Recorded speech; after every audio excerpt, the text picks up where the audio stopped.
Welcome back to part 2 of this video. Let's just jump in and cover it, shall we? Let's go. I'd like to thank Resting Dollface for pointing out that Harry and Meghan have essentially gone from a 2-hour primetime Oprah show, I call it, to under 10 minutes on a Sunday morning.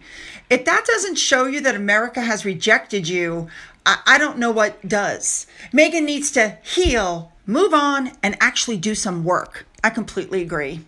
What it comes down to with Harry and Meghan is they don't practice what they preach. They want to save people from the drug usage on the internet, but Harry uses drugs.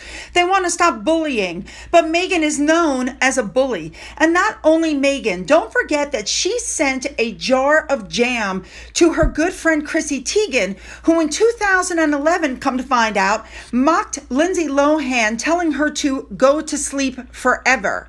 And then she said Lindsay adds a few more slits to her wrist when she sees Emma Stone.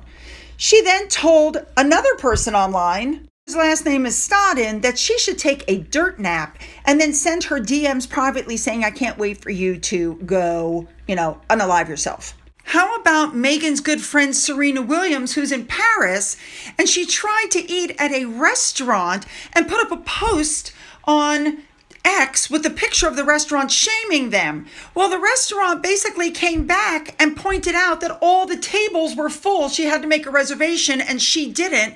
But, it's the whole elitist, snobby, bullying attitude. Regular people shouldn't get to sit. It should be me. I should be, allowed to sit.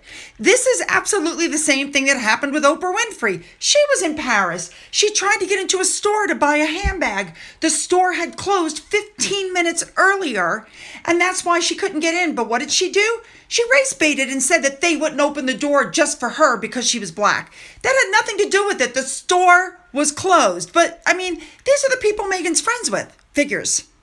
How about the Sussex Survivor Club that was put together by all of the staff of Harry and Meghan that were bullied in the UK and in the United States? How about Harry and Meghan's bullying of the Queen and Prince Philip while both of them were in their last years of their life and they went to their graves thinking that they were racist? You guys remember all that, I'm sure. How about the fact that the Sussex squad, who still Harry and Meghan refused to denounce because, of course, I think some of them are on the payroll, see one of my previous videos, dared to take a vacation since she's been home taking care of the kids, doing chemo, and she went on vacation to Balmoral, and the trolls are attacking, and not a word from Harry and Meghan, not a peep. These articles are coming out now saying that Harry and Meghan must be careful because they have to balance between their passions and their respect for and distant links to the crown. And if they continue to burn those bridges, they're not only damaging their own future, but they're going to kill any legacy that's left for their children. Now, it's being reported that this interview was a reminder of the human side of Harry and Meghan and offers a glimpse into their life away from the public eye. I don't see that. I don't see where they said anything about their life away from the public eye.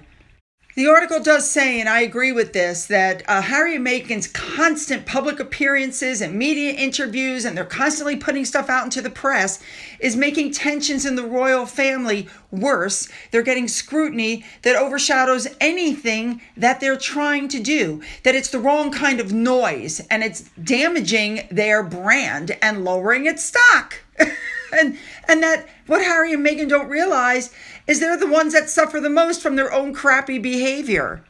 For instance, the interview that Harry gave with ITV where he was talking about the media again and talking about his mother again and the hacking again. Apparently, William is really upset because Harry keeps bringing up Diana in his interviews.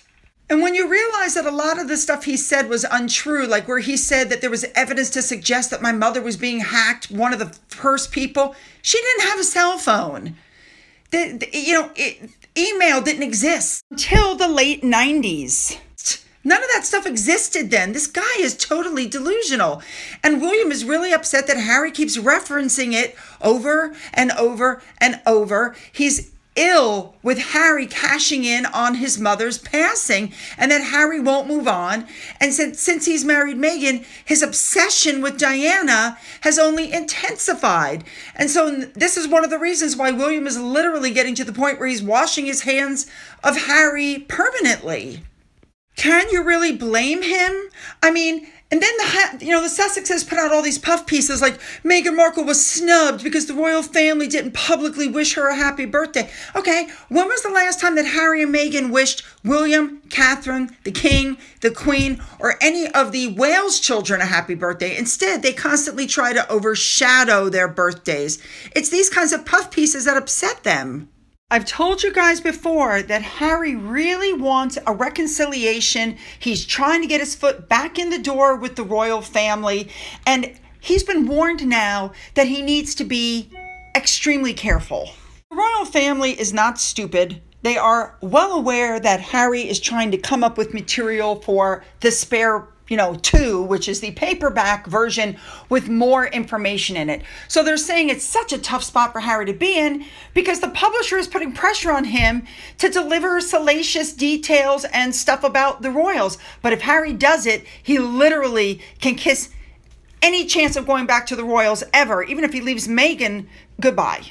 Now, I want to thank Royally Sage for this because what she put here is absolutely correct. She told everybody she gave up everything to marry Harry.